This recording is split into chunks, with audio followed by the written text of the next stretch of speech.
Hello everyone, আজকে ছিল আমার বাবু সোনার স্কুলে চিলড্রেন ডে উপলক্ষে প্রোগ্রাম। তো একে অপরের সাথে টিফিন শেয়ার করে খাবে। তো তার জন্য ভাবলাম সকাল সকাল কী আর করবো, একটু চাউমিন বানিয়ে দিয়ে দিই।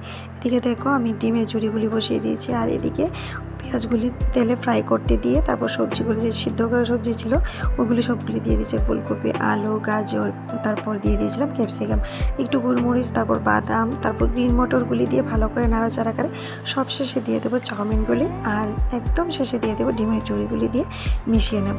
তো সকাল সকাল ততটা কিছু বানানো যায় না, তো তার জন্য সহজ পদ্ধতিটাই আমি করেছি। আর রেসিপিটা সম্পূর্ণটা আমার নিজের, তো অনেকে বলতে পারো ডিমও দিয়েছো আবার সবজিও দিয়েছো, তো আমি আমার মতো করে বানানোর চেষ্টাটা করি।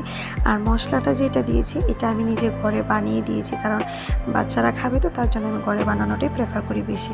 তো একটা টিফিন বক্স দিয়ে দেবো স্কুলের জন্য, সবার জন্য, আর একটা টিফিন বক্স আমার বাবু সোনার জন্য দিয়ে দেবো। তো ভিডিওটা কেমন লাগলো তোমরা প্লিজ কমেন্ট করে জানাতে বলবেন, আর ভালো লেগে থাকলে একদম অবশ্যই পাশে থাকবে।